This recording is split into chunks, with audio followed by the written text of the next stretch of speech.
Hello, my name is Representative Pam Powers Hanley, and I represent LD9 in Tucson in the Arizona House. Well, today is March 17. It's St. Patrick's Day, and I'm wearing red, but that's also because today is Wednesday, and so I'm wearing red for Ed, because the Democrats were defending public education today in the Ways and Means Committee. And for the record, I did have a little green on my mask. So anyway, Ways and Means, we had a rousing debate for 2 hours over Senator Paul Boyer's SB1452. This is a dramatic expansion of the Empowerment Scholarship Program. And so if this sounds a little bit familiar, you might remember that back in 2017, the legislature dramatically increased the Empowerment Scholarship Program, also known as ESAs, and they built into it no evaluation. So in 2017, the bill that we passed said that parents could get roughly $5,000 a year per student to have total school choice. Basically, they could spend that money however they wanted to. I remember in debate on the floor of the House, I stood up and said, well, you know, as a grandma, I have bought learning video games, and some of them have learning and some of them don't. So can the parents actually buy $5,000 worth of video games and call that school? And they said, yes, because the parents know best.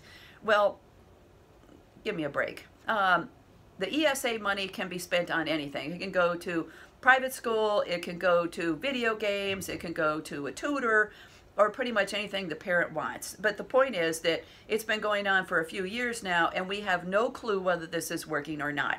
In committee, Senator Boyer said several times that the expansion of the ESAs was a lifeline for students and it would help them with achievement. Well, we don't know that because there is no evaluation. I even asked the representative from the Arizona Department of Education about this, and he said, no, there is no way for the Department of Education to evaluate student performance across all the different types of school choice that the state of Arizona offers. And that's a problem. This expansion of the ESAs would triple the number of students who are qualified to get an ESA, but it doesn't give the Department of Education one dime to manage that program. That's an issue, right? We have no evaluation, we have no staff for the management, and we also went against the will of the voters. Senator Boyer many times, brought up this 600-person survey that was done. It's a national survey saying that parents like school choice.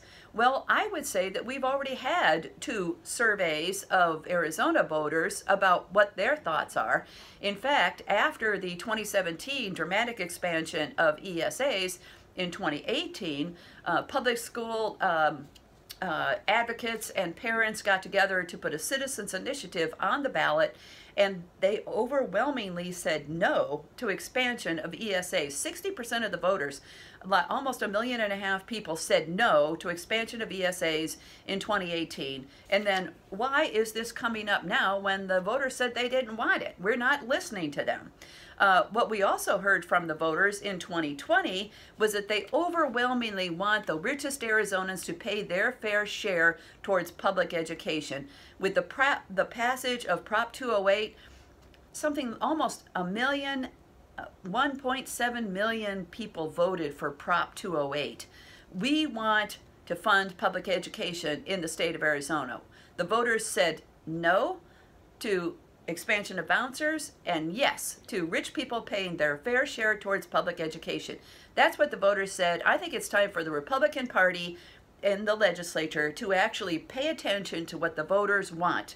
I say no on 1452. Why would we triple the number of students in a program when we don't even know if it's working?